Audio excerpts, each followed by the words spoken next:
They say everything happens for a reason, but I suspect everything happens for a Reese's. Like this commercial break. Did you need 15 seconds away from music or 15 seconds to eat a Reese's? Perhaps it's true. Everything happens for a Reese's. This podcast is brought to you by Colgate Total. We take oral health as seriously as you take sports. That's why Colgate Total Active Prevention uses advanced technology to help prevent oral health problems like cavities and gingivitis before they start. It's clinically proven to provide 24-hour antibacterial protection with twice daily brushing after 4 weeks of use. So get a winning routine and prevent oral health problems before they start. Shop Colgate Total Active Prevention at a retailer near you. We need you to give us an intro. One of the iconic Johnny Knoxville intros. If you would. Hi, I'm Johnny Knoxville. Welcome to New Heights. Is that doable? Yes. Or is that trademarked? That is Do we now have to pay you? I can say it, but it's going to be $50K. Deal. Hello, my name's Johnny Knoxville. Welcome to New Heights. Down.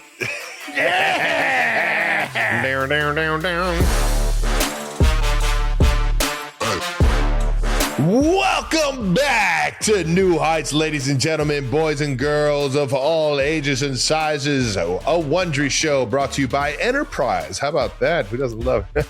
Nothing parties like a rental, Jason. Hey. We're your hosts. I'm Travis Cousins, my big brother Jason Kelsey out of Cleveland Heights, Ohio. Shout out to the Heights and shout out to UC, all our Bearcats family out there. Follow the show on all social media at New Heights Show with 1S for fun clips throughout the week. And Jason is now going to tell you all the fun shit we're going to talk about. 90%ers, we got a great episode lined up for all of you guys listening and watching today. 2 great conversations. One with a former teammate of mine, one of the all-time Eagles greats, Zach Ertz, and his wife, Julie Ertz, a USA great. That's right. We're going to talk about some World Cup, NFL, football on football action. Football on football action. And then on top of that, we're also going to get into our Johnny Knoxville conversation. One of the biggest icons from our childhood. I think we all remember when that banjo would kick in and that show would tune on every week on MTV and the shenanigans would start. Well, we're going to talk about Jackass and their upcoming last film, The Best and Last, soon to be released. But before we get into all that, let's get into some of that new news. New news is brought to you by Xfinity. And if you can't tell, this is a pre-taped episode this week. What? It is? Travis, you are currently at Tight End U, so it would be impossible and to do I'm having a actual. blast. I bet you are. It's so much fun. George Kittle and Greg Olsen. Greg Olsen. Is did Laporta go down to this thing? No. Oh, yeah. Sammy there we go. Laporta. Sammy. All right. He's what about always Dallas Goedert? Dallas Goedert, little Philadelphia Eagle action. Come on now. Dallas always in that thing. All right. But I am perhaps even more excited this year. We got the interns going down to Tight End U. That's right. Intern Brandon and Jets Jake are going down to give a full Tight End U recap.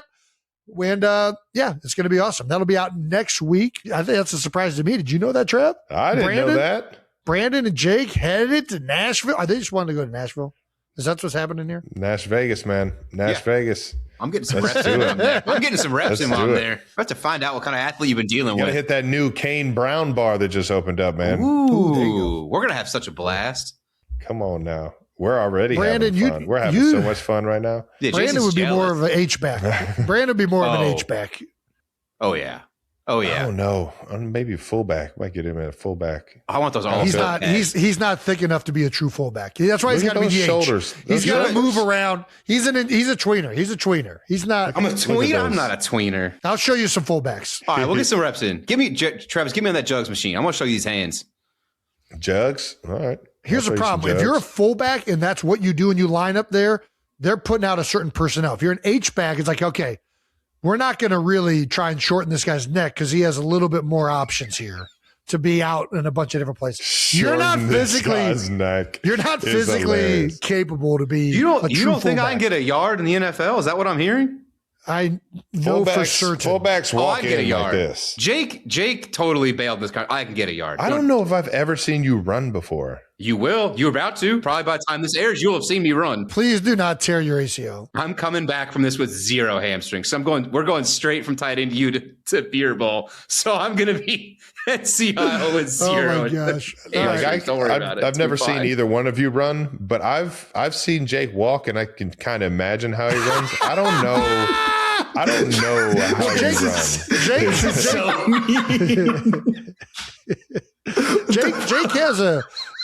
Jake has a medical exemption from participating. I can run. He wouldn't pass the NFL physical. Yeah, well, not to hit. I can't get hit. I can He run. wouldn't pass the physical. Is fucking hilarious. Jake's more of a clipboard player, is what we call him. That's right. Brandon was going to tight end U, and he just told me I had to come film him use a jugs machine and run routes. So I'll see you guys there. Please. Yeah. I don't know can't if wait to watch this footage. All right. It's at Vanderbilt, so I don't know. I will probably have to ask them for a jugs machine, but typically we just ask a few quarterbacks to come. So Okay, well, you zip one in here. What's the drill that you have to run on the line while guys are throwing it from each side and you can't? the gauntlet. That's what we were talking You want me about. to do a gauntlet? I wanted to put I want Jason through footage. the I want gauntlet. footage of Brandon Borders running the gauntlet. We can get that done. That's fucking hilarious. Just tell me if it's left or right on the first throw. That's all I need to know, and I'm good. That's all I need to know. Keep your head on the Okay. swivel, Brandon. Hands will be up. Keep your head Hands on will the be swivel, up. Brandon. Defensive position. We're ready to go. All right. Keep your head on the swivel. You're so fucked. Do I have to buy cleats? If you want to run around, it'd probably be smart of you to get cleats. Yes. Can you guys give me a helmet? I'm probably gonna need that helmet. I could probably find some helmet. Are you worried about fucking that face up? I don't think anybody's I need bringing this. a I need helmet. this. This is. Yeah. Come on. Well, Come on. Marsha Brady broke her nose. I get it. There's no George Glass at our school. All right. And also, Jason's down at the shore for Eagles Autism fundraiser in the 4th annual Beer Bowl. That's right. We will that's be right. releasing that video in July. And so make sure you're following all the socials and more details to come. Yeah. We are also going to be dropping some of our summer collection with Warren James. Ooh, hell yes. Who's got the t-shirts? 'Cause I Is don't. this a Warren James t-shirt? This, I don't know. Woo. Yeah. Oh, yeah. Nice, Jason. That is it. It These is bad boys. Nice. Yeah. This actually, I really liked when it got in because it very much reminds me of Cleveland Heights. It is In, like, it is the a best Heights way. feel. It really is. It's got that vintagey feel to it, man. Yeah. Yep. It's got the nice color on there that makes you feel, gives you some good nostalgia. We're going to be dropping 2 tees, a crew neck, a hoodie, and finally, the boyfriend whistle. That's right. Hey, long overdue. Get in here, Brandon. Give him a little bit of that whistle. Nice. You got the dog behind you's attention. So So all you ladies out there looking to, get some chores done around the house by your significant other. Like my dad said, sometimes you just need a swift kick in the ass, Or a whistle. Yeah, you can check out all of this stuff on KelseyClubhouse.com. All of our new merch, whistles. It is a one-stop shop for anything you guys are interested in buying within the New Heights universe. Yes, sir. A lot of brands that Travis and I collaborate with all through that website. So you can find it all there, KelseyClubhouse.com. Also, this Friday, we'll be having another bonus episode, a Father's Day voicemail. Ooh, how about it? And we've got some bonus clips from a few of our recent guests that Wow. we've been saving, and we are going to make sure that you guys don't miss out on the fun and the laughs. So That's right. yeah, we'll have some of that for you as well. Well, that's it for new news, brought to you by Xfinity, which brings us to Out of the House. Out of the house. Brought to you by Home Depot. Anything you need is at Home Depot, all right? You Yeah, need including fucking stuff anything. out of the house. Yeah, to get out of the house, you go to the Home Depot, get more stuff to be out of the house, and then that's why it's a perfect segue into Jason did a little goalkeeping with Tim Howard. I did. I was how is this? so I've been interested in penalty kicks. All right.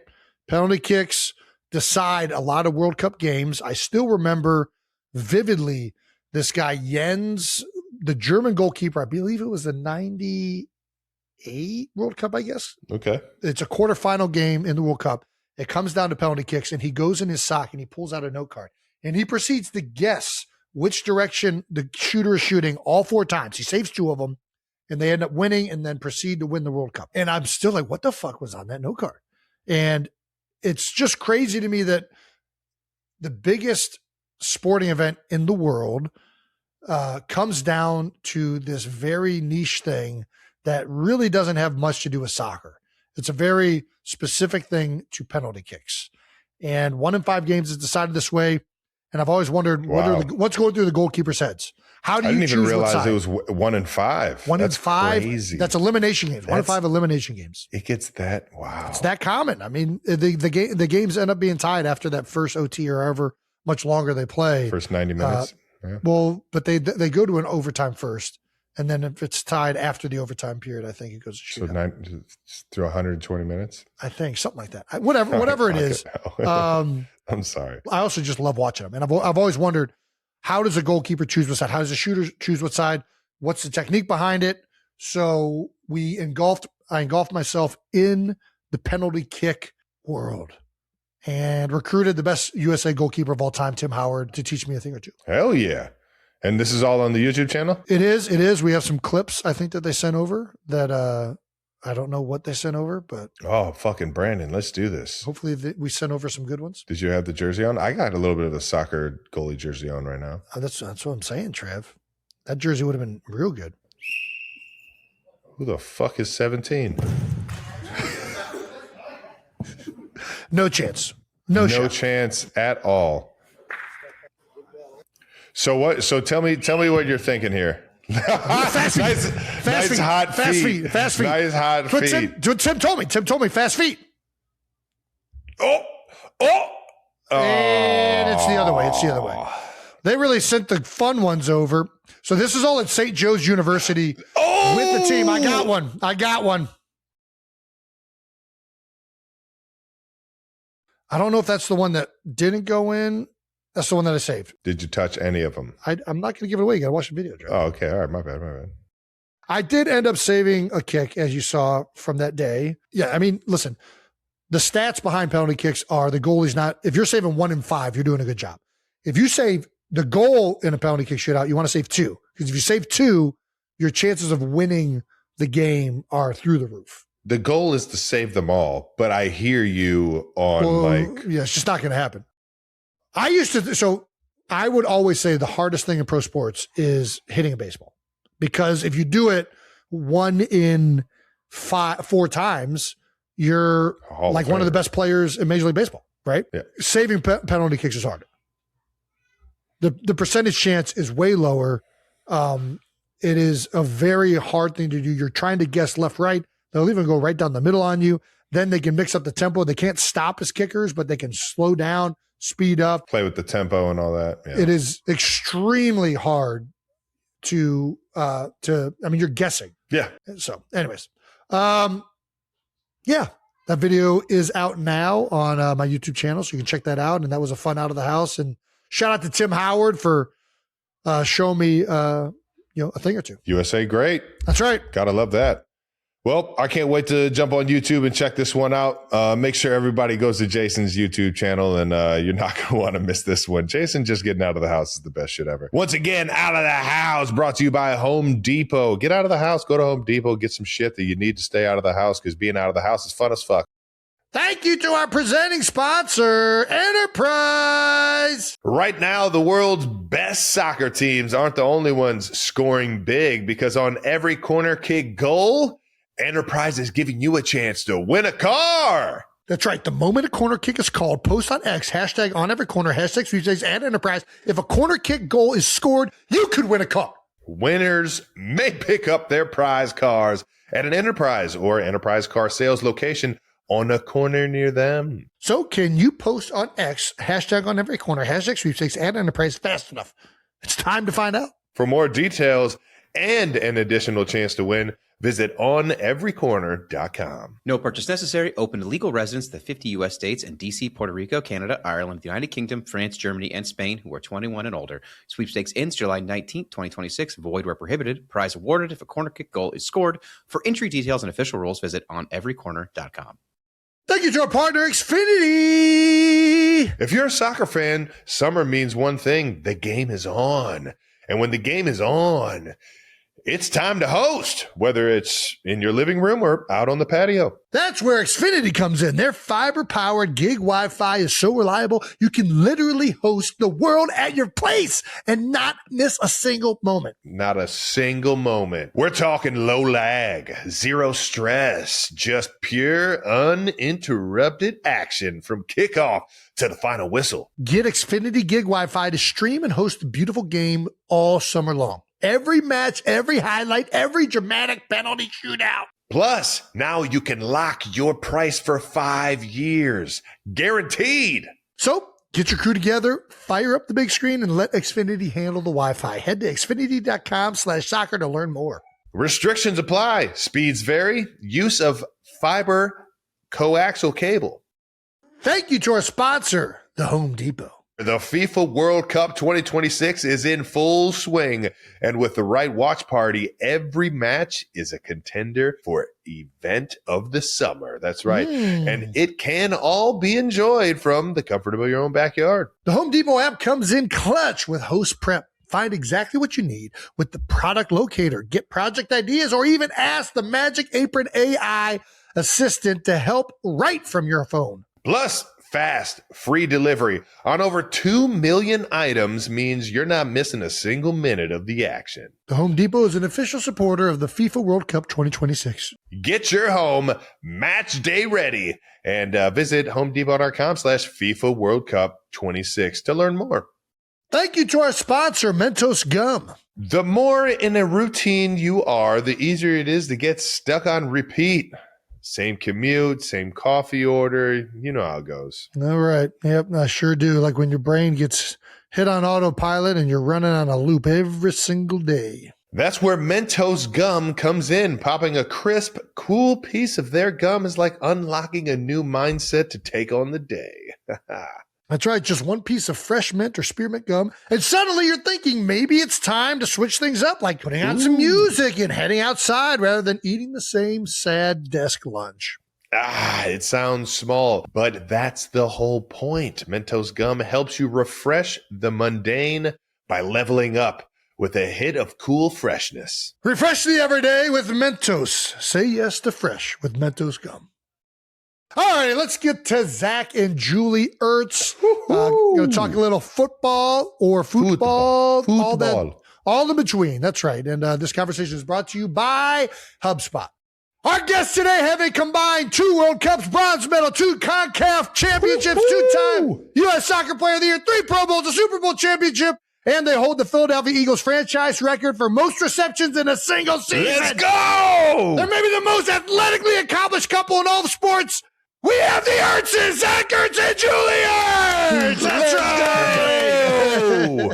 Fire up, man. How's it going, guys? How's the offseason treating you? Yeah, we're doing great. We're here. It's already summer in Arizona. So hitting 100s already this week. So it's hot. You guys choose to live out there just because you know when you go outside, you're going to get a good, nice sweat all the toxins, all the beers you've been drinking, all the wine you've been drinking. I mean, you guys know how it is as you get older. The warm weather feels good on the joints. It's just nice to walk outside, already have your full lather going, and you don't have to worry about warming up, really. Old age, get out of here.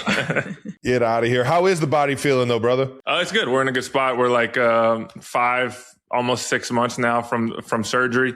So just training every day, doing everything I can to get back to where I was. Obviously it's a long process. There's some long days or some long weeks, some long months, but Julie's been there every step of the way, helping me out. I got a phenomenal team around me as well. So it's tough, but at the end of the day, we're just trying to stack these days right now. Yeah, the 3 boys are keeping him busy. So for sure. Yeah. You beat me to it. I was about to say, what's harder, the rehab or chasing the 3 kids around? Definitely, especially early on when I was like immobile and being useless on the couch and watching Julie chase around the 3 maniacs and me just over there, just worried that someone's going to jump off the couch straight into my knee. That was probably the most stressful part of the rehab, honestly. We don't have a dog, but I imagine that's what people feel like that have dogs when they're rehabbing. Yeah, our house is so loud. We like jokingly call them the Monstars. Like it's like, as you guys know with having brothers, he's one of 4 boys. I have to like warn people when they come in. I'm like, just so you know, like it is so loud in here. And Jordan Hicks came over to our house the other day to go to dinner, and he walks in the house and goes, I think I can smell the testosterone in here. Let's go. I gotta love it. Good. Julie, you getting excited for this World Cup or what? Dude, I'm so excited. We're going to be there at the first game, so I'm even more excited. And we're going to take Madden. So like, he loves soccer. So just the joy to like share it. And we're not pushing it at all, but like he likes it and like asks about it, watches it with me, watches it with Zach. So it's like, yeah, I'm awesome. Stoked. Like my heart's pounding out of his excitement. How do you feel about that, Zach? Are you okay with soccer? I mean, they're both fall sports, right? They are fall sports. What's going to happen here? I mean, as you both know, there's so many sports that translate to football. I don't know if football is a transferable skill besides the mindset aspect. So I'm all for trying all these sports whether it be soccer, basketball, baseball, because football will always be there if he wants it. But I'm not pushing him on anything. If you ask him right now what he wants to play, he's going to say football. And unfortunately, he wants to play tight end. So for us, it's a fun season of life. You can always do club sports and club teams and whatnot. There's ways you can do both these days. And I agree. I feel like Pee-wee football, you don't gain much from doing that. I think you gain more playing a sport like soccer, where you develop footwork and coordination and endurance. You do baseball, hand-eye coordination and gymnastics even. My kids do gymnastics. I couldn't do any of that stuff. Definitely not now. All the team sports, you're going to get that camaraderie aspect of it. So, I mean, it's kind of pick your poison. But I hear you guys. At that young age, it's kind of, I don't know, if football is the favorite, it's almost like, yeah, maybe just try some other sports to make football easier, you know? Exactly. No, at all, especially in the tight end world, you're going to get asked to do everything. What does he play in soccer? Chase. But he's only like, he'll be 4 in August. So they just chase. Like, honestly, like the craziest part now is like. That's too funny. I was like, oh, this is a new position that we just created for him. I'm just like, I'm an idiot. That's so good. It is funny though, because he talks about doing like multi-sport, but it's kind of confusing him because for his like first game, when they go to line up for kickoff, Madden was in a 3-point stance to start the kickoff for soccer.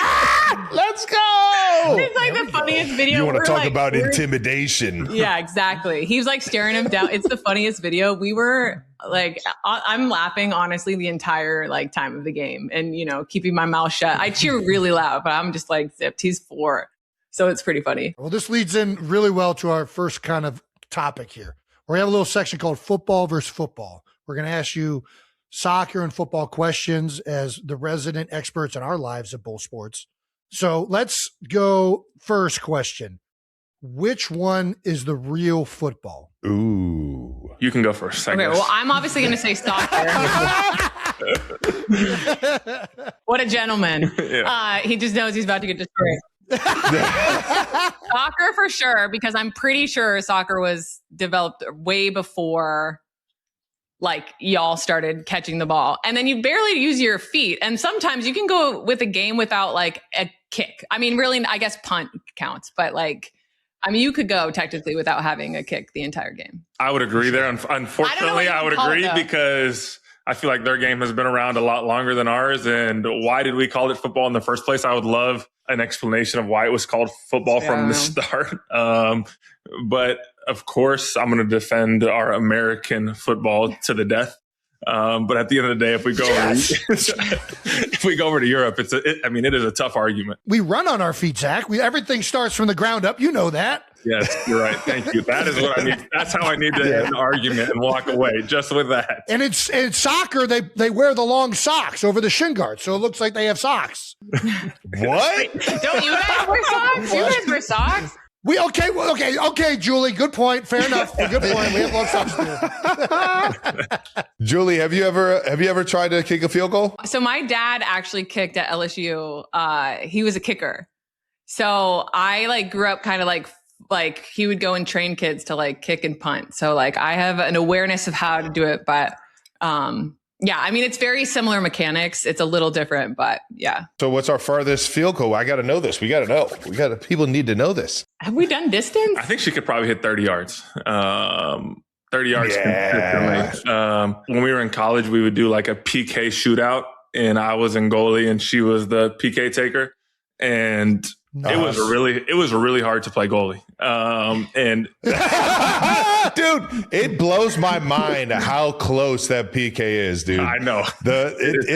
It is literally, it feels like 10 feet away. You got to fucking insane that goalies actually stop those at times, man. It's no nuts. doubt. Yeah, they say if you can stop two of them in a PK shootout, you're like gonna win usually. Yeah. Fucking one. Jesus. Yeah. Well, one is still good, but two is like you're almost guaranteed to win it.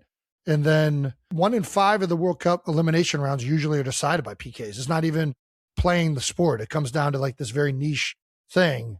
And I don't know. I love watching. It's so electric. So. Yeah. It's so fucking electric. It's so fun. Do you remember there was a German goalkeeper and he was like the first one that pulled the little note card out of his sock and he was reading it while the guys are coming up and he had his like little scouting report. And now they like put it on the water bottle and all that stuff. But he guessed right every time. And it still stands out to me. No, it is crazy. Like the stat world of sports and how it's like intertwined is like pretty insane. Like the stuff we looked at before World Cup was insane. Is it as simple as like, hey, this goalie, if you kick it right, you're more likely to score X percent of time? Or is it more what you do well? Or is it like, hey, if the person before you kicked left, then if you kick right, then if you kick high, then kick low, I'd probably way. That seems more like a mental game that I'm not ready for. I'd rather just kick it in the net. I'm using myself now. No, I would say it's more the opposite. It's more the goalkeeper stats and understanding like players. Like they go back in the archives and like look at stuff. And I mean, they have it for the kickers, I think for that, like making it way less like crazy. Like where you should kick it, like in the goals, like where the corners, what the pace is better for the keepers, like certain keepers. But yeah, I'd feel like it's more goalkeeper look at stats than the actual kicker. How many PKs did you take in your career? Very little. That's a great question. Yeah. They always gave me like 8. They always gave me like number 8 in the lineup. That just means when it matters most. If it goes into extra PKs when we need it most. Yeah. I was waiting for my moment. So it wasn't that I wasn't ready. I just wasn't called up. What was your side? Your left side, right side? Right side. Push it. Nice, Jason. Since you guys have both, you are literally the only couple that has both. Which trophy is better, the World Cup or the Lombardi? This feels ridiculous. This is a ridiculous question. I don't even like the Lombardi. It's a terrible trophy. I can tell you the looks. The World Cup look is like very simple and like, but if you're talking about like, every 4 years is this opportunity. Like, I don't think there's really nice. Yeah. I'm surprised she didn't go to her world conversation about how we don't play a world. And there's no world champion in football because you only play the Americans. We're implied. There's nobody. I mean, we're so good. We're just better than the rest of the world. That's how it works, right? That is that American mentality, Jason. You guys are ridiculous. Who was more excited for the other when the Eagles won the Super Bowl or when the U.S. women's national team got the World Cup? Who was more excited? Zach for Julie or Julie for Zach? There's only one right answer here, Zach. Of course. There's only one. For Julie. We were in France for a really long time. Wait, can I have a story for that? Well, can I tell him the story? Yeah, so we're here at this point. Okay. I would say Zach was more excited only because of this story. So after you win, so in the 2019 we were in France, it's really hot, like super hot, and there's no AC there. You just need to like know that in that. And I was there forever, mind you, because I was such a supportive husband. Continue. Man. So we get to sit, like they get to sit so close and you get to see your family after. You know how in the Super Bowl, your family gets to run out, you're going to celebrate with them. They don't get to go on the field. You like walk over to the side by the bleachers. And I have this like beautiful photo and I'm like hyperventilating because I'm like laughing, but he's like, congratulations. Like, I'm so proud of you. Like, wow, what an accomplishment. Like, can we go home now? It's so hot. Can we get back to that American AC? Please. He was great and so supportive. So I don't say that. We were like laughing just because the poor man was just like sweating. You guys are big guys, like not having AC for 2 months. I mean, you're there for like 2 months, if not longer, like with training before. That's awesome, though. It was also like record highs in France. One of those weeks we were out there, record highs. So I was dying out there. I'm a cold room sleeper, guys. I'm cold room sleeper. Come on now. Dude, we're all in the same boat there, dude. I get furious when I get to the room and it won't let me put it below 65. I go down and I confront the front desk. What do you guys? I paid for this room. I need this AC. No, I'm right there with you. I feel like that's one of the reasons America is such an obese country is because of AC. It makes you comfortable being fat. I'm just being honest. You don't have to deal with the ramifications of it. Oh, man, it's too convenient to sit in the house. If I wanted to be fat anywhere, it's give me the America and all the AC. France, that's a tough one. That's a tough one. That's a tough one. That's why they're thin. They're thin out there in France. This one's very simple. What sport is more physically demanding? I want to say football, but the running is crazy in soccer. I would rather block Holodinata than run the amount of miles soccer players are running. I'll take that one hit for 2 seconds. I don't give a shit. Yeah, but over and over and over. It's a game. I can't run 2 miles right now. I'd be fucking miserable. You'd be like 150 pounds if you play soccer. You're losing 140. You're losing half your body to go play soccer. It's I will say though, one time I tried to do one of her runnings and it was tapped out after like rep 2. It was horrible. The running she does. Even now. It was sick. You got to tell us what it was. I think it was just like you run the length of the field and then you walk 18 yards and then you have to run the whole length of the other field and you just like continue to do that until you pass out, essentially. Pass out or throw up.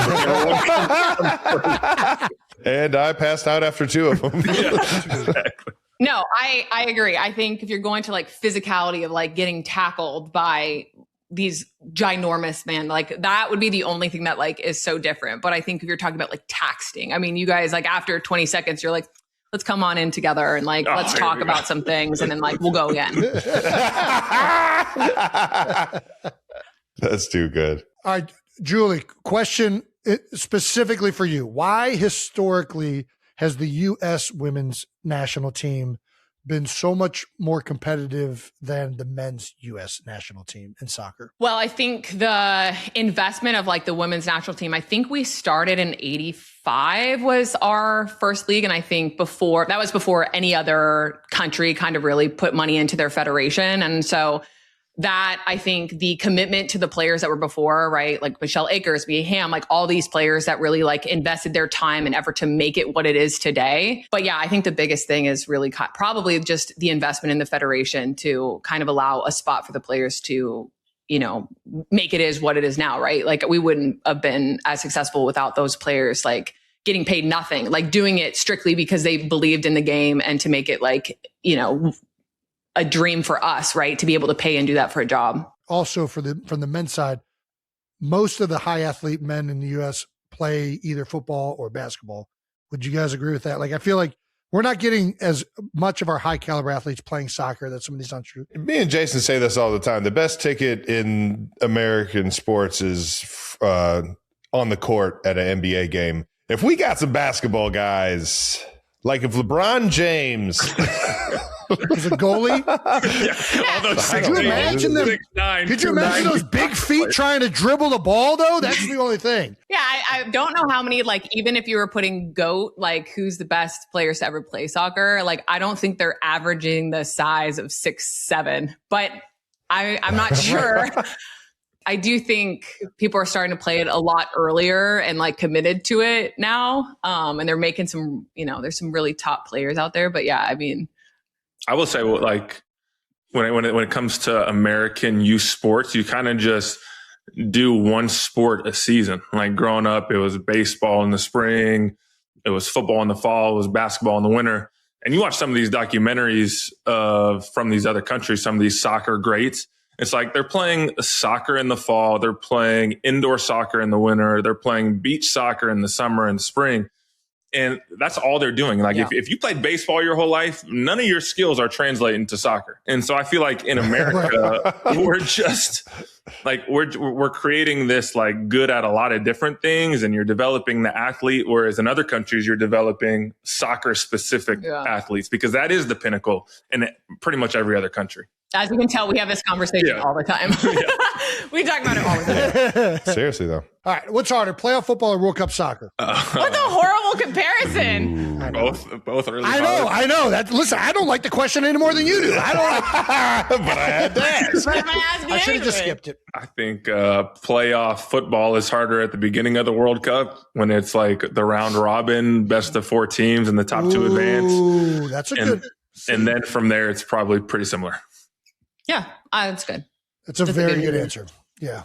You played in a World Cup in Canada and France. What makes a city a good host? Gosh, those were both incredible hosts, but I will say I liked France a little bit better because you're only in one country. The size of Canada is so big. Like we would fly, we were in like Vancouver and we'd go all the way to like Ottawa to, I'm going to act like I know where everything is, like to Toronto, but it's just such a big travel for just sometimes you have a shorter time to recover, a bigger time. So the thing with France is like we could bus to like the next place or train. And so that part was just nice because it just felt like you didn't have to, that recovery piece wasn't as big as when we were playing kind of all over.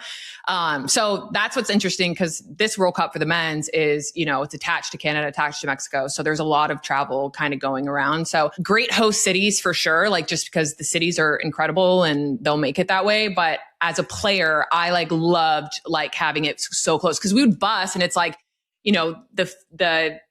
the way they decorated the city was incredible. Wouldn't you say? We would go and you'd go into a bakery and it was on the window. So it really felt so filtered of this is women's soccer World Cup. And it's right here. That's what I love that part. Well, this one is a much easier one, I think. What is the better chant? The Eagles EAGLES chant or the I believe that we can win, we will win chant for the U.S. soccer? Are you going to answer that one? No, you started off on it here. Okay. Well, the Eagles one is a better chant, I think, because it's so what it is and personal to that. I think I do love it because it's so packed. I love the fan group that started it. The American Outlaws, I'm sure, started that whole thing. So I love it. I think we just kind of threw it out there and we were yes, we have one. Let's go. And so I think 100%. We're so on board with this, by the way.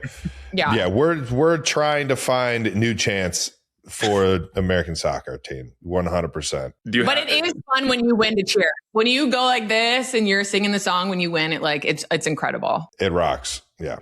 The USA chant is awesome. Trav, do you have any that maybe you or someone you know really well that has for USA soccer? Ooh, now we're thinking, Zach. I didn't even go there. We got to get the creative juices going over there. I'll ask Tay, see what she has. Yeah, for there us. you go. There we go.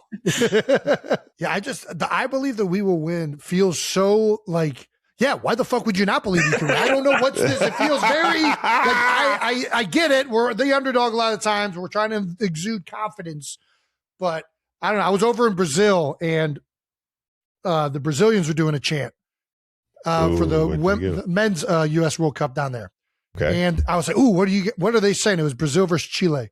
And they're like, Chile, da, da, da. And I'm like, man, what are they saying? And I asked one of the Brazilians next to me and they said, we just said we came here to fuck Chile. And I'm like, that's what I'm talking about. I like that one. That's a chant. That's a confident chant. That just exudes confidence. Yeah. And the ramifications if you lose are just as strong. Yeah. It's one thing if you're saying that when you got Neymar doing cartwheels and backflips over people. It's we got to get one of those guys before we start to say we're about to fuck you up. I guess we'll ask both of you. We ask all of our guests. What is your welcome to football moment? I don't know if you remember, but my rookie year, I missed the whole off season. And so I wasn't able to come till minicamp or till training camp, excuse me.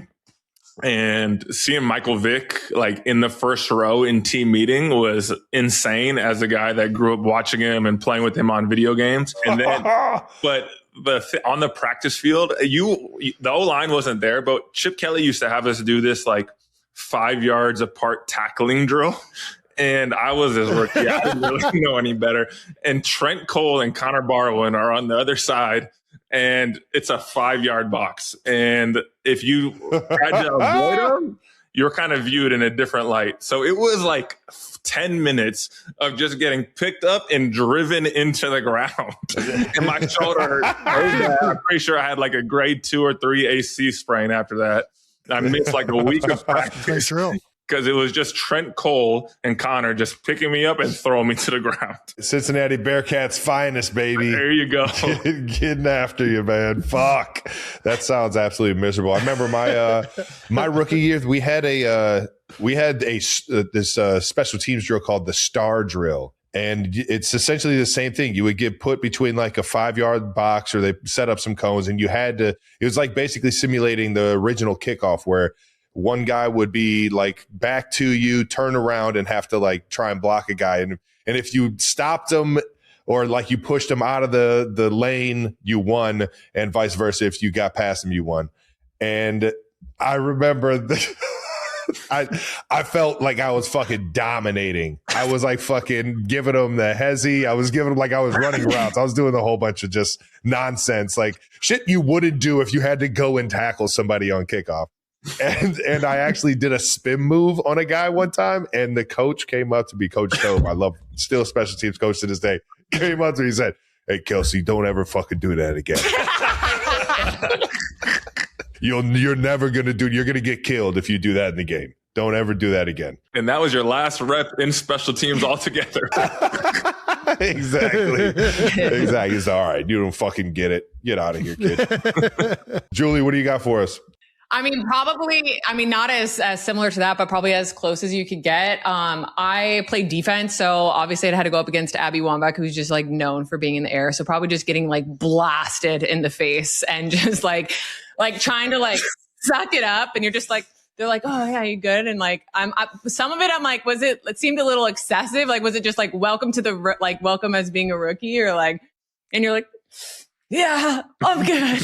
And it like hurt for like the rest of your life. Sure My pride. I was like, yeah. I just want to go home. But no, probably something like that. I can't think of anyone where I'm like, or like, unfortunately, like late for a meeting. I know that was a hard one for me when I fell asleep because we were doing double days, and I'm like this young buck, fell asleep through a meeting, showed in late, and I was like, not good. Yeah. Got to get that cup of Joe. Yeah. This is before my coffee obsession happened. That's probably what the trauma started, my coffee obsession. 100% it got for me. I was doing the same thing, dozing off. I got Big Red yelling at me to stay up in meetings. I feel like I just got cut. The way he yelled at me, I was just like, I'm fucking out of here tomorrow. One of the vets came up to me and said, slapped me on the arm and said, "Go get a cup of coffee. No matter how much you hate the taste, you're going to appreciate what it does for you." I'm like, no doubt. All right. And I can't go into a meeting without a cup. So, yep. Do you feel, Julie, like center defensive midfield is the equivalent of tight end on a soccer pitch? Like it feels like you kind of got to be good at everything a little bit. I'm making this up. I'm grasping straws. I was like, I didn't know that was like a tight end position. I didn't know that was like, I would say. I see it for sure. You think you think so? I was going to say more the 6 more than you think. I feel like depending how you play, I was going to say more like quarterback style, because that's how they want to start now. Like they want the 6 to kind of be, but like the quarterback doesn't play defense, so I guess that's kind of useless point either. But I guess so. A little bit of everything. You do need to know a little bit, so that's probably a better comparison.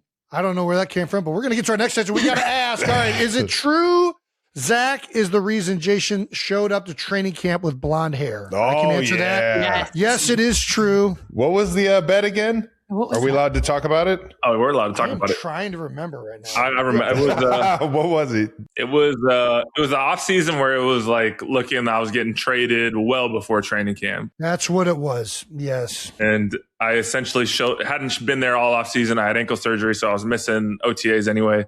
And I showed up for training camp with blonde hair. I don't regret much about my time in Philly or this career, but the one thing I do regret is kind of that phase is showing up to training camp with blonde hair. I liked it. That's really all that matters, honestly. It definitely looks smooth. It definitely looks smooth. I was fucking with it. But it was like so obvious, unfortunately, that my time was probably coming to an end, that Jason was like, "Bro, when are you getting traded? You're going to get traded any day now. If you're still on the team week 1, then I'll dye my hair. I had nothing to lose in this situation. I don't think I had anything like, oh, if I'm on the team, it was just seeing him every day. I just wanted Zach to have something to look forward to if he was still on the team. Like, at least Jason dyed his hair in a match. Like, exactly. And I will say, Jason, a.k.a. Guy Fieri, after that, looks phenomenal for that. The Guy Fieri Street Fighter combo. And now look at this guy. That has to be. Fuck our intern Brandon just found the worst possible photo of me imaginable. It looks like you're enjoying the haircut. I don't know. know. You look like you're enjoying it. It looks like he hates his life right there. That had to be the third day of pads. That had to be the morning of the third day of pads. Week 6 padded practice after you just lose on Monday night.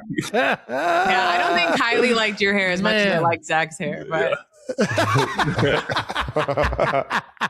well, now since we talked about Philadelphia, Zach, do you, now that you've gone, other places, Arizona, obviously Washington last year, like, do you have a favorite stop? Is it Philadelphia? Please tell me it's Philadelphia. Make sure you say Philadelphia. I mean, when you spend 9 years somewhere, you're going to always have a natural affinity for the place. And the time we were there, got drafted at 22, spent the first 9 years of my career there essentially. And yeah, I mean, when you're there for so long, you're always going to have this special spot in your heart. Unfortunately, unlike you two, I wasn't able to play my whole career there. But it's been a blessing to play for Arizona and Washington the past couple years. But yeah, Philly will always be special. And when you talk about the fight song, even when you're on the other sideline, when I was in Washington the past few years, it's still like subtly in the back of my mind, go singing it as I'm over there watching it. So yeah, it will always have a special place in our heart for sure. Zach, you have the most receptions of any Philadelphia Eagle ever to play. You have multiple fourth down conversions that led to the first Super Bowl ever in Eagles history.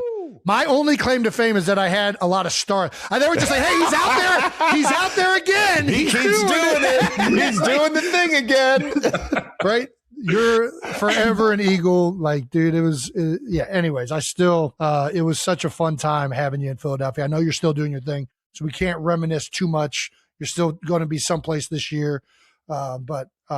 Anyways, just wanted to go down memory lane there for a second. What's your favorite memory from being a Philadelphia Eagle? Oof. Besides the Super Bowl. I mean, the parade was obviously special.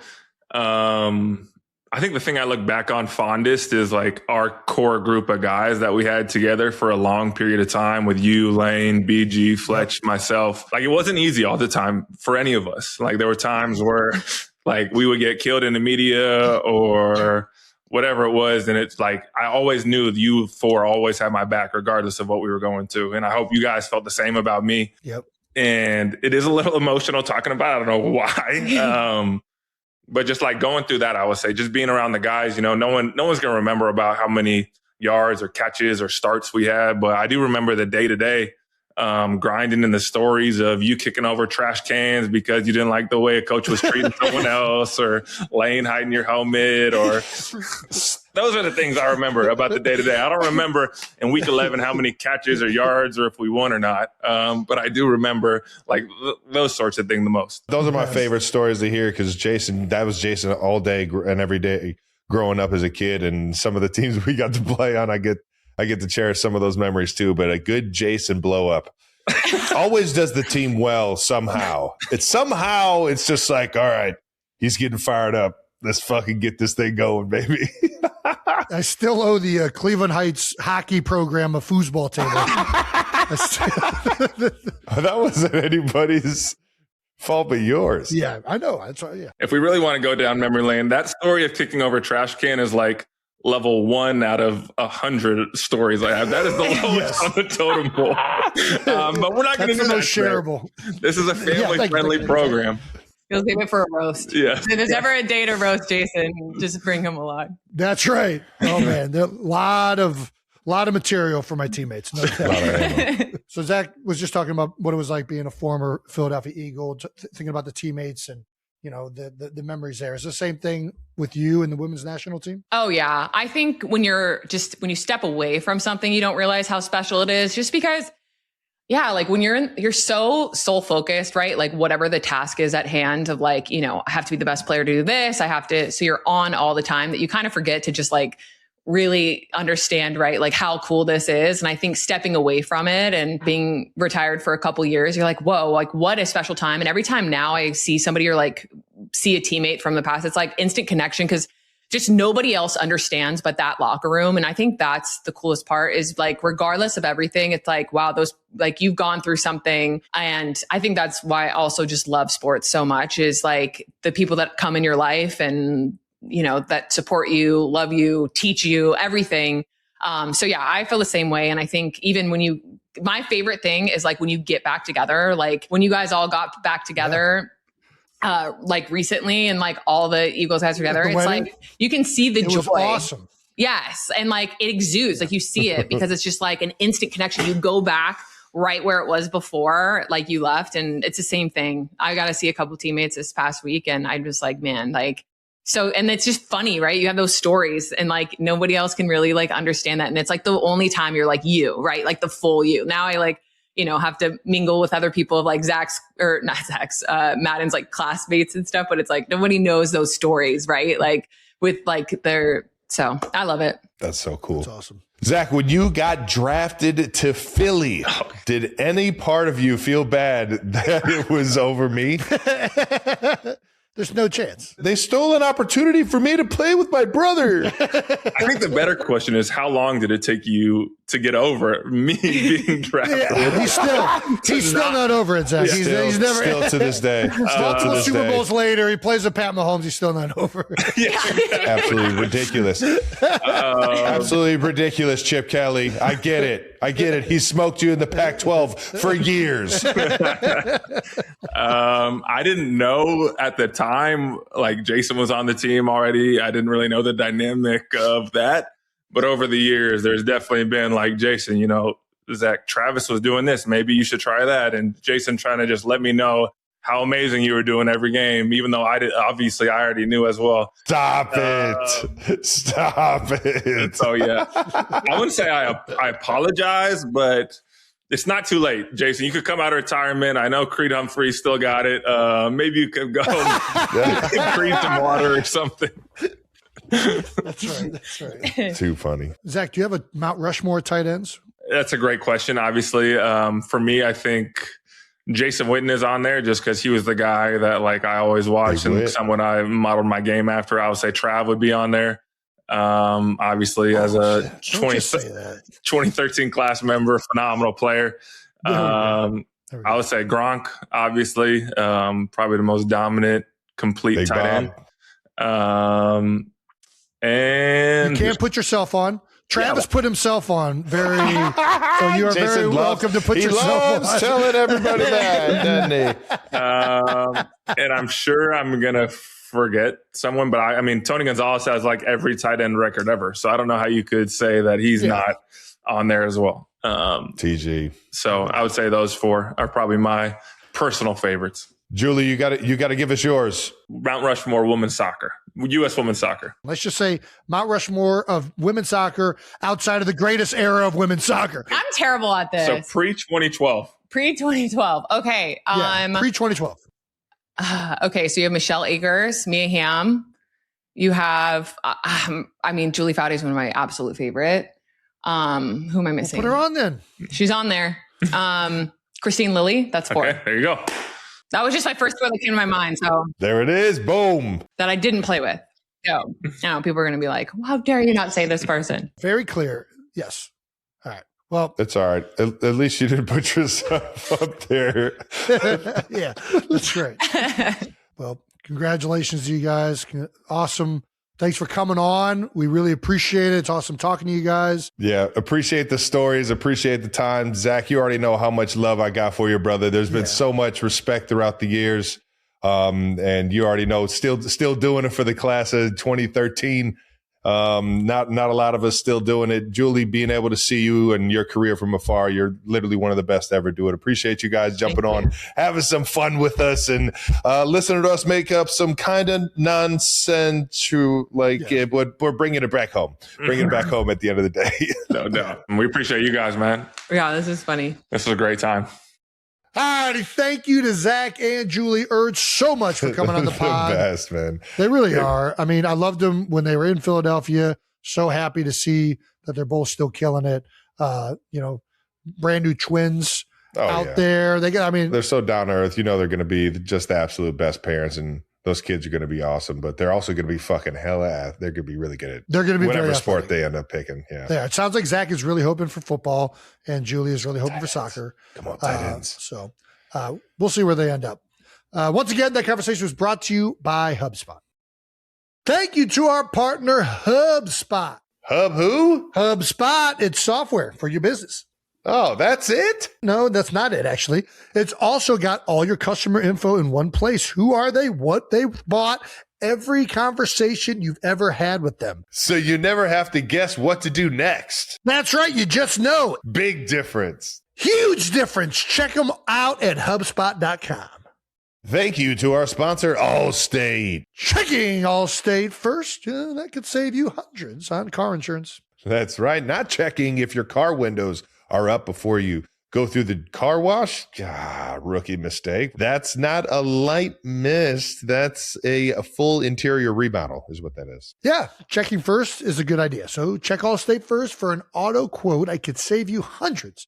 You're in good hands with Allstate. Potential savings vary, subject to terms, conditions, and availability. Allstate North America Insurance Co. and affiliates, Northbrook, Illinois.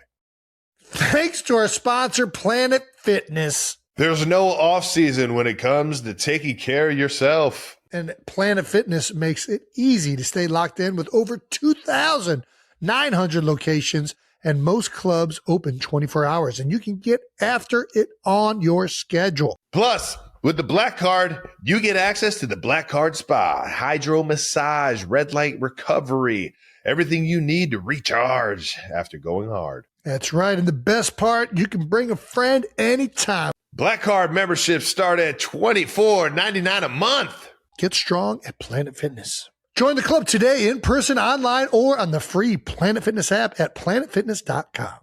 All right, now we get to a little bit of this jackassness. That's right. This conversation is brought to you by Mentos Gum. Say yes to fresh, and you're going to enjoy this Johnny Knoxville interview.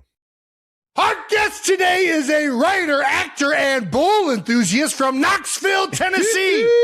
You know him from Walking Tall, Dukes of Hazzard, The Ringer, Bad Grandpa, and the new host of Fear Factor. But you also know him best as one of the creators and stars of the hit show movie series Jackass. 92%ers, please welcome Johnny Knoxville! Johnny! Let's go! Jason coming in hot. That's right. I had to do it right. Johnny, do you have any idea how much you shaped our entire childhood and like the entire ethos of the 2000s? Dude, it's unbelievable. What is it like looking back for you? Please apologize to your mom for me. Who was great on Traders, by the way. She was. Oh, nice. Thank you. Yeah, she didn't last long, but she was a fan favorite. Yes. She was into it. She was into it, though. What is it like, Johnny, like talking to people about how much the show inspired them, like what it meant to them?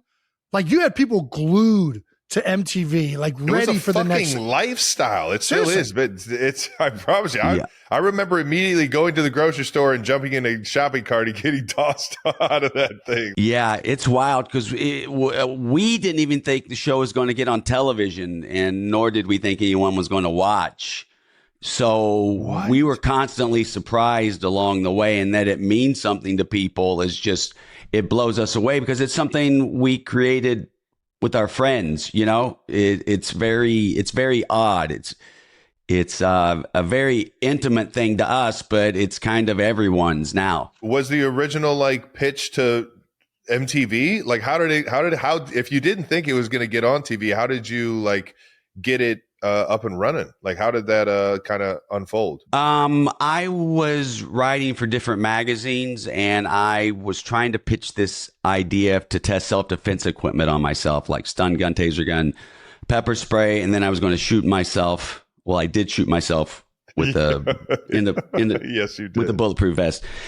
And a lot of people wanted the article, but they wanted to treat it as a negative pickup. Like, okay, send it to us when you're done. But I was broke. I needed someone to help me buy the taser gun, stun gun, pepper spray. So Jeff Tremaine, who became the director of Jackass, he was the editor of a skateboarding magazine. He goes, I'll give you the money. And also, why don't you film it when you do it? And that's kind of how it all began. It started in skateboard videos. Yeah. This is epic, man. And then we just took some of the things I did in skateboard videos along with some of the stuff Bam was doing on the East Coast and made like a 10-minute tape and gave it to different agents, because Jeff Tremaine, the director, went to high school with Spike Jonze. So yeah. Spike was like a big video director and directing his first film. So you took two guys who knew nothing, but they knew Spike Jonze. So everyone thought suddenly we knew something. We knew shit, We just knew Spike. So that's kind of how we got an agent and an attorney and people to pay attention, because we knew Spike. Gotcha.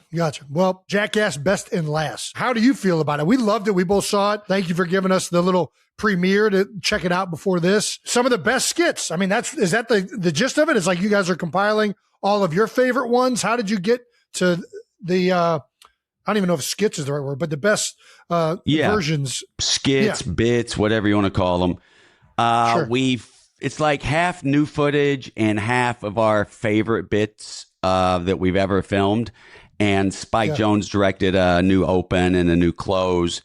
And we just wanted to do it one more time for us and for the fans. And so that's how it all came together, really. It's brilliant. The opening is one of my favorite opens of all time, man. There's a bit of a new cast, right? Yeah, we have our newest and oddly enough, last cast member ever is a humanoid robot named 1W Larry. And let me tell you, he's not the smartest robot you ever met. Surprisingly good dexterity for a robot. I was very surprised on that. He has two different sets of hands, right? He has two different sets of hands. The first set of hand are tiny, little bitty fingers, tiny.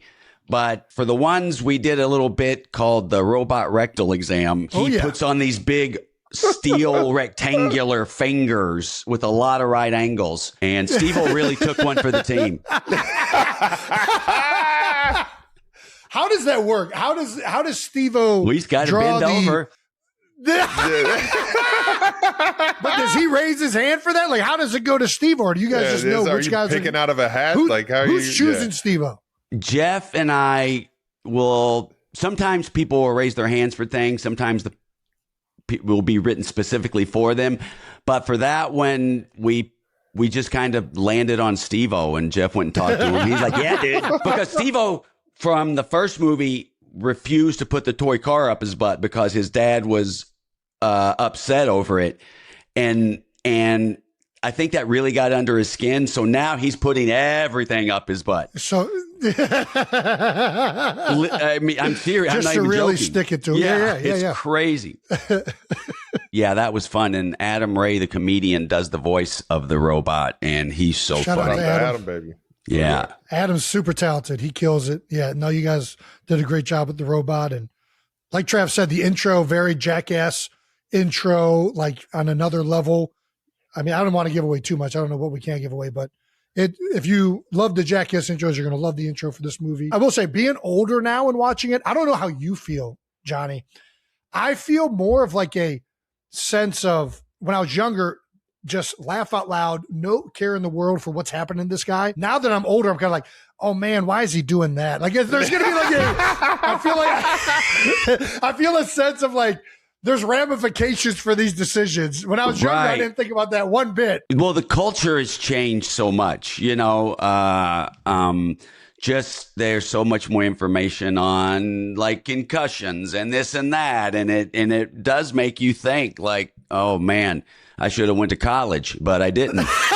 So I did what I had to do to support my family. But I mean, I would still be doing all the stuff I did before had it not been for the last concussion at the end of Jackass Forever. It kind of sent me offline for 6 months. And after that, the doctor said, you're done. And I talked to my kids and wife and I said, look, I'm done. So, but had that not happened, I probably still would have been doing it. And I think ultimately it worked out for the best because, you only get so many chances, I believe. No doubt. But I'm good now. And now we're talking about robot rectal exams. That's right. We can move on from that. It is just, sorry, I don't want to, it is just crazy how sometimes those things like. Did you have a lot of concussions? They can bounce. Oh, I know. Travis had a couple documented. I've been knocked out of a few games. Yeah, right. Because you're like running you're like in the heat of it on the line. I can get blindsided a little bit different than Jason can. And having the ball could put you in some awkward positions. But I've been fortunate that I've only had a few, and yeah. You ever blindside Jason when he gets out of his truck? God damn it! I wish, man. I wish. Hi, my name's Travis Kelsey, and this is The Blind Side. Well, you do have one of the best football Jackass moments of all time with Jared Allen. What was that like? Oh, man. He can hit. Yeah, he can. And he's a nice guy. But so before he was really having trouble, like he was feeling bad about what he was about to do. And Tremaine, he's a good man. Yeah. And Tremaine, who's very sympathetic, goes, your job is to murder Knoxville's face. And then he like saw that we wanted him to go full speed, and then he got into it. Thank goodness. It's like when I fought Butterbean in the swap meet. He showed up that morning. I'm like, Butterbean, I need you to go full speed today. He goes, Johnny, I cannot do that. I'm like, I need you to go full speed. He goes, you don't got to beg me. I said, oh shit. But it's not funny unless you go full speed, Oh no, you got to go full send. You can tell if it's not full speed and it's not real. Do you have which sport was the hardest hit or the one that was the most brutal of all the like sports specific ones you've done? Well, I think my career as a bullfighter has taken the most punishment. Jason, is this where your like love for like running with the bulls started? Yeah, no, I don't know. I don't know. I think when we had a farm that we would go to in West Virginia, and you see animals for the first time, and you see a horse and you see a cow, and it's like jarring for how large those creatures are. Yeah. And bull riding, watching it is just one of the most insane things you can watch. Yeah. So obviously seeing you go and do things that no sane human being would decide to go do. Like, how do you get that in the back of your head? Like, I would watch the cowboy poker stuff on YouTube and think that is insane. Yeah. And you would just be out there by yourself. Like, right. Taking full on shots. So where did your affinity of bulls come from? I love bulls. They absolutely hate you.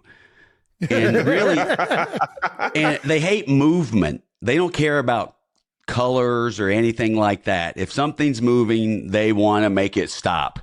And that's all we needed. It's like the perfect animal to shoot with.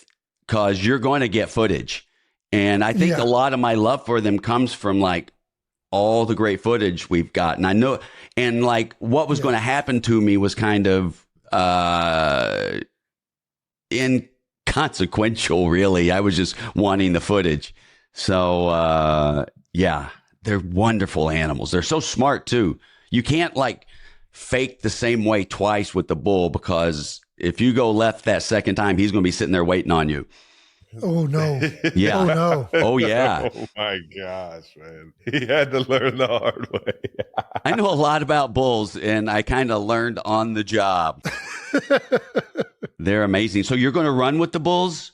Is that the idea? That is a life ambition of mine. There's been a bunch of guys tweeting at me, drinking beers they won't stop drinking beers until I agree to run the bulls with them. I see you guys. I just want to let you know, I see your tweets. I really want to go. It's just trying to figure out the time there it works out. It looks like just so much fucking fun. I think you'll get some footage. You got to be careful, though, because those Spanish bulls, they don't blunt their horns. They got swords sticking out of their head. Oh, man. Yeah. So I have to go with some Kevlar. Some Kevlar around the major arteries and stuff. Yeah. We got to protect that gym dog, too. That's the main thing to protect. Oh, man. He's already got 4 girls. He's good. Yeah. It save you on a vasectomy. That's right. It'll save me a procedure. So out of all the movies, do you have like a favorite one that you guys have done, or like is it always just the one coming out is the focus and is the favorite? But wow, each of them are different to me. You know, the first one's like it's almost innocent compared to what it became. The number 2 was our most unhinged one. Everyone was just on their worst behavior at that time. And I got super obsessed and wouldn't stop shooting. Even I was on weekends. I had a cameraman follow me around. I was running into street signs and trying to jump parking meters, just whatever. I was literally running into stop signs. And they had an intervention to get me to stop shooting because I wouldn't quit. And yeah, I don't know. Each of them is special. And but I think maybe number 2 is possibly the cast's favorite. Of course, we love the one we have coming out, but it was just a lot of, and the behavior got worse when the cameras were off. Just a rowdy bunch. Did you always feel like you had to one up each other? Was that kind of like the running bit amongst everyone? So I didn't want to do. The answer is yes, but it comes out of a place of competition. I didn't want to do a second movie because I thought, how would we top the first? And that got in my head to the point where I was like, we're done. And but Tremaine, the director, goes, we don't have to top it. We just have to be funny. Right. That made me relax. And then I felt like that was I got past the block. So, but yeah, if someone gets a great bit, the other guys are like, I need a better bit, which is great for me because I produced this turkey too. How much stuff ends up making it in versus not making? Like, how many bits are you guys doing? How do you decide what makes it into the movie? Is it strictly your decision, or is this you and Tremaine's? Is this? Well, Tremaine, Spike, and I will make those decisions, and we always overshoot because you never know what's going to work. You'll take a high concept idea, which you think this is going to be gold, and it doesn't turn out at all. And you'll take another idea, a non-idea, somebody go get a tube of super glue and bring it back to set, and you'll get an amazing bit just with that, because it just depends. So, and sometimes you'll have bits that are similar in the same movie, and you're like, well, we can't use both of those.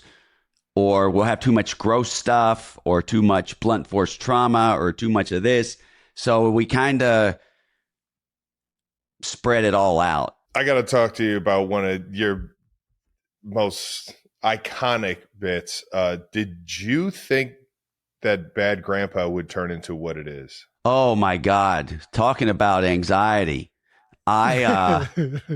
We pitched 2 movies to the studio that day. One, The Bad Grandpa, and another, it's a karate film with Willie Nelson. And we wanted them to not pick Bad Grandpa. It was with the Broken Lizard guys and Willie Nelson. We wanted to do that film. And then they picked Bad Grandpa. And you've never seen 3 guys walk out of a studio who just got a movie greenlit more depressed. because it's going to be hard, right? Because the whole movie's predicated on reactions. And then it's like, what if we get nothing? We'll have to turn this into a Jackass film. And then they had a story, but we figured it out. And, I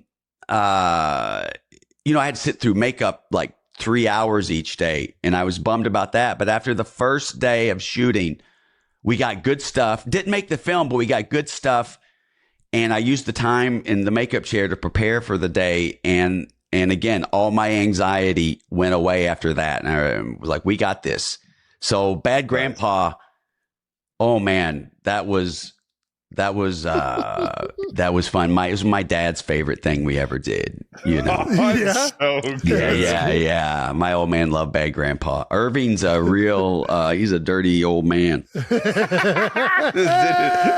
Did you get any inspiration maybe from your dad? Oh yeah. My dad was kind of like, there's a reason I became what I did. Because my dad would prank his friends all the time, with got it. He had a tire company and he would make his employees X-Lax milkshakes, or he would send them letters from the health department saying they contracted a venereal disease, and it would be on rubber stamped VD clinic on the letter, signed Dr. Harlan C. Titmore, and people would go to the health department with this letter. Or the wives would meet the husband. The wives and the wife's mom would meet the husband when he got home from work that day. It was a joke letter, right? But sure, the wives would be upset. One guy pulled a gun on him for it. And he would also stage gunfights at his Christmas party. Gosh. At a Christmas party. Yeah, he would have two guys get in a fight. He's like, okay, now you guys are going to get in a fight, and then you're going to pull out your guns and start shooting.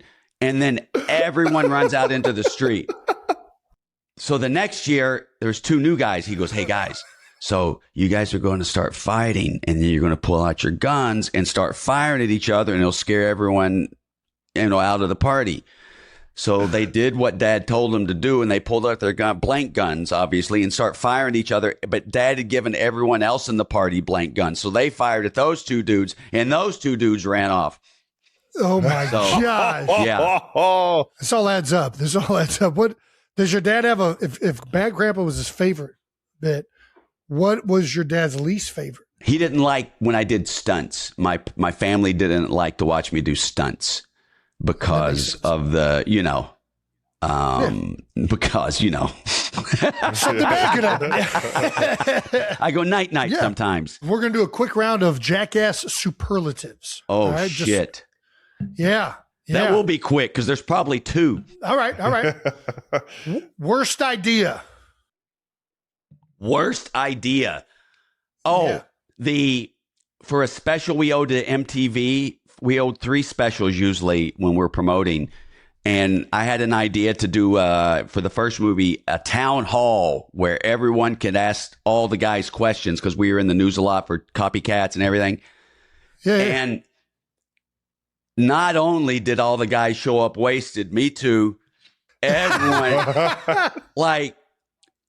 I supplied the booze, most of the pills, and it was just a shit show.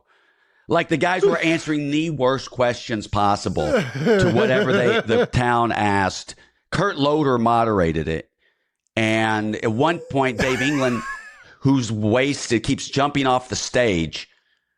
And we're like, Dave, we stopped 3 times. Dave, you got to stop jumping off the stage because you're getting close to people. You cannot do that. Okay. 30 seconds later, he jumps off the stage, bumps the podium, and the podium bumps into a lady, and she falls back on her butt. She was fine, but it was horrible. I'm like, what did he tell you? Anyway, long story short, our first movie cost $6 million. That lady sued MTV for $7 million and got her money. Oh my gosh! Yeah. Holy cow! So that was a pretty bad idea. Yeah. It was like more of a series of bad ideas. How can I make this worse? Compound bad. Who wants some pain pills? What do you think your proudest moment on Jackass was? That I did this with my friends. I created something with my friends, and we've been through so much together, and that's my I think that's my most proud moment. That and making history with the robot rectal exam. Yeah. Yes. Right. Guinness book. Wait for everybody to see Hey, that. Jason, I'm just spitballing here. I have the robot from the movie. And what do you think? Hello, my name's Jason Kelsey, and this is the robot rectal exam part 2. What do you think, Jay? I still haven't had a human rectal exam. I need to go. Oh my goodness! That one Well, first. I mean, then it's a no-brainer, right, Travis? Yeah, you don't know what you don't know. All righty, moving on. Do you have a skit that didn't hurt as bad as you think that you thought going into it? I'm kind of somewhere else when all that's happening. Yeah. Usually afterwards, it'll hurt. You know what hurts? Like, because sometimes you just, like a bull runs you over or butterbean knocks you out. You're snoozing. So, but I tell you what sucks is pepper spray. It just, it's the ad for 20 minutes. It's the worst feeling. And then you get home later that night, you shower, and it just starts up again. Re-ups. Yeah. It's the worst, man. Pepper spray I've hurt. had a little taste of that. That was it sucks. My favorite one. I didn't sign up for it though. Yeah. What about a skit that you couldn't believe they let you do? I think when Dunn stuck the little toy car up his ass in the first movie, we're all real proud of that one. Yeah. Getting those X-rays back. Oh my God. That lady who first looks at the X-ray, that look on her face, and that doctor you couldn't cast a doctor that was better than that dude. I don't remember eating this. Oh, I don't think you ate that. Well, how do you think it got there? Maybe you stuck it up your ass. Oh my God, that guy was amazing. Oh my gosh. Is there a stunt you never got to do that you always wanted to? Well, we have a list of like a few hundred pages long of unshot ideas. But I think the two of the ones at the top, I always wanted to get a Jackass flag on the moon. I'm still trying.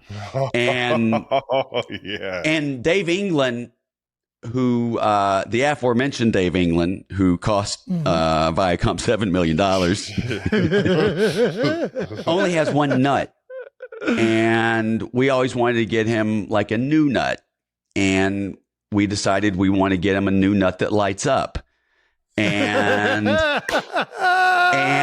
we did. And for 15 years, we've been trying to do it. And the last second, the lawyers always kill it. And I can show you, I can maybe show you, it's off. But our special effects makeup guy who does the makeup for Bad Grandpa, he can build anything. And he made a nut that for Dave, and because we were that close this time. And did you put like a battery in that thing or what? Yeah. Let me see if I can turn my phone on just so you can see how fucking bright. Dave was going to be on fire. That one, I'm still upset over. That would have been one of my favorites. I already know it. Yeah. Do you have a Knoxville quote you hear all the time? Which one is the one that you get thrown at you the most? Probably is it's either get out of my bar or is Butterbean okay? Butterbean okay is iconic, man. Yeah. My personal favorite. I've got bursitis is one of my favorites. That is that fucking golf. I didn't even know what that was, and now I have it. Yeah, I actually have it. So I got what I deserved. It comes full circle. Yeah. Glad I didn't say I got chlamydia, but because it came full circle. In your mind, what's the greatest stunt of all time? Ooh. Like you mean stunt or prank? Yes, yeah, my bad. Yeah, I think the high five was pretty great. The Silence of the Lambs from Jackass Forever when we turned out the lights and started tormenting the guys. God. And another bit from the end of Jackass #2, which didn't age so well, was the terror taxi bit when Aaron puts on the dynamite vest and, I forgot about that one. Yes. Yeah, we didn't put that one in because it's like maybe that didn't age so well.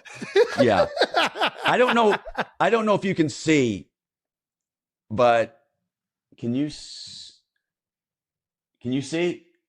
Yes. This was going to be the nut. Wait, he's going to put it under. This is what it would look like in someone's nut. He's getting ready to turn it on. Stick with me. Okay, that's the nutsack. That's oh! Stop. Dave would have freaked the fuck out. Yeah, it's tough. Like to not that didn't make we couldn't do it, and it bugs me so bad. The fact Dave would have been down with that is hilarious. It's not over yet. I mean, it's still there. It's we can... You know what? Who knows? I may need 3 nuts myself. All right. We're gonna do this. We got to ask section. Jackass is officially 25 years old. What advice do you have for parents who might have been taking their kids to see this for the first time? Well, I guess they'll be 18, 17. You know what? I guess I hope they like butthole because there's a lot of butthole in this movie. In the last movie, it was all about penis. This one's more butthole. So just have a good conversation with your kids that it's okay. We just be accepting of the human body. All shapes and sizes. Who cares? What's almost as iconic as like your intro and the sound is just the warning page. Did you have to have a legal team do this, or was this kind of just like, the warning sign has to be there, so I'll just go ahead and mock this thing up myself? Yeah, the network did say we got to do something because we were, really kind of going for it, and but it's become such a part of the show, and I think it's become a part of a lot of other shows too. And hell yeah, today or tomorrow, I'm taking a crack. I'm like, we do the Jackass comes out in different countries. I'm going to try to do the warning in different languages, and just my dumb hillbilly ass trying to do the warning in French is, you know how good that accent's going to be. Yeah. I'm notorious for failing French, man. That language is rough. Yeah. How many pairs of testicles has Jackass franchise ruined? Oh my God. Testicles, marriages. We've ruined about everything. Would you ever not laugh at someone getting hit in the nuts? It's reflexive. You have no control. I have no control over it. Or someone falling down, I just if they're close to me, I'll laugh and then help them up. It's just, I can't help it. It's the best. I mean, do you guys, can you guys handle it? Can you guys not laugh if someone gets hit, if your friend gets hit in the nuts? We went up. So I'll give you this, Johnny. I climbed Mount Kilimanjaro and we're coming down the mountain, and my one buddy, Bo Allen, is just sitting in the rocks, pouting. His Sherpa has left him, and he's just really, it's taken its toll, the altitude at this point. I'm laughing my ass off at that. I get to the bottom of the hill. Bo finally gets to the bottom of this part of the mountain, and he proceeds to vomit everywhere. And I proceed to laugh uncontrollably at my friend vomiting. And somebody else looks at me. This is when I knew I was an asshole. Somebody looks at me and they're like, he could be really messed up. And I'm like, I didn't even think about that. I just was glad. I thought this was hilarious. You're right. Let me help him up. Yeah. It is reflexive for sure. Yeah. I mean, you can't help. What happened between Bo and his Sherpa? Why did it end so badly? He just sat down and the Sherpa kept telling him like, hey, come on, let's go. Like, he's like, basically like, why are you taking so long? You need to get your fat ass down this mountain. And Bo's just sitting in the rocks pouting like it's a 300-pound nose guard who's just sitting in the rocks like a toddler. Bo was being a drama queen. Yes, essentially is what happened. Yeah. Yep. So that is, I think you're right. I think it's completely hilarious. Anytime somebody gets hit in the balls, you spawned an entire generation of just men ball tapping each other. Like that was just the thing to do. Really we would just we'd be running out to practice, go for a high five. And when the guy put his hand up, you'd slap him on the balls. And that was just a thing to do. Yeah. You go high, do the high low. It's just, well, I was programmed to do that by my father, and I had older sisters that were 8 and 10 years older. So from the age of 3 and 4, I was programmed to just nail people in the nuts. I was like their little robot. So it's their fault. Do you have a welcome to Hollywood moment? Welcome to Hollywood moment. Well, I remember auditioning for this thing when I got to Hollywood I was like 21. And after the audition, they give you feedback, and then the casting director's like, you ever think about going into construction? And I was like, oh shit. That's not what you want to hear. And then, so about 6 months later, I'm looking for a job, and I do, in fact, apply for a construction job and got denied because I had no experience. So I'm like, now what am I going to do? I can't act. I can't do construction.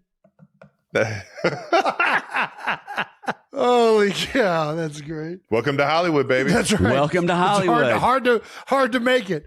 You got to find your niche. Got to find it. All right. Yeah. Well, with this last film coming out, have you thought and reflected at all on, what Jackass has meant culturally and like how things have shifted since? I mean, you guys have been doing it for 25 years. How much has changed? Like, how much has changed over those 25 years? The internet, social media, like all these things. And I don't know. It just feels like that was kind of a launching off moment where a lot of things shifted. People started recording themselves more. Things started going on the internet. Yeah, I don't I appreciate, obviously, for a man with my limited education, how this has all worked out. But as far as what, that it means something to people means the world to me. But what it means culturally, I don't spend a lot of time on that because I have no control over that. It's out there. So I can only focus on what I do.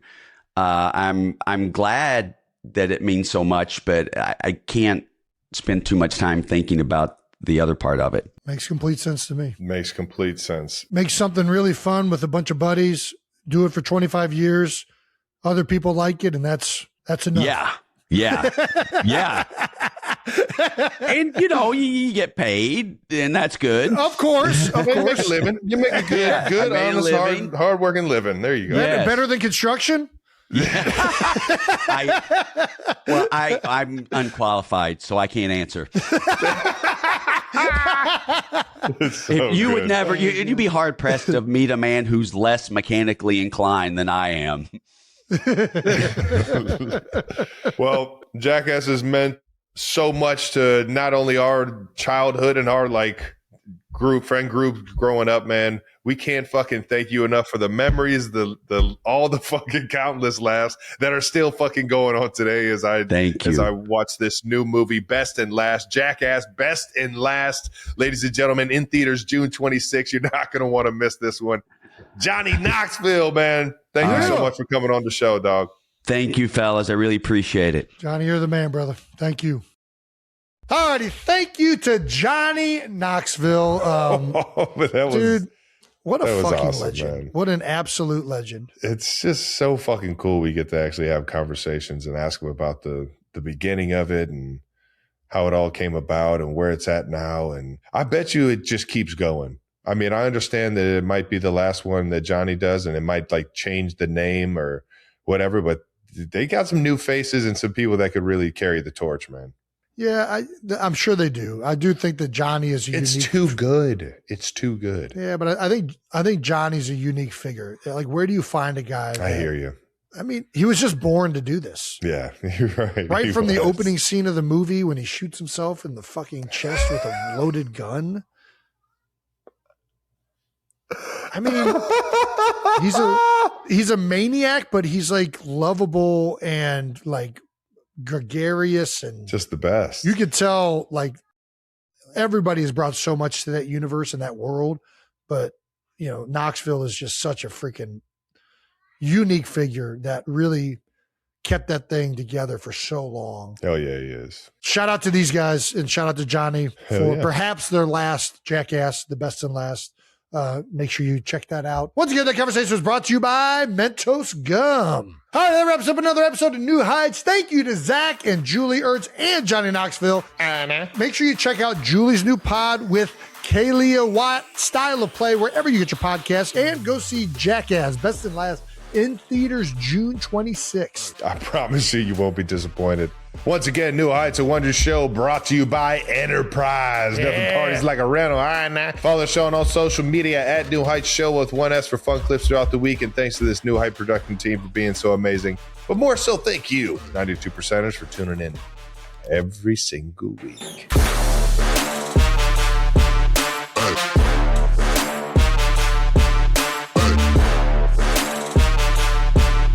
Wow, you really shot the moon on that shirt today, Jason.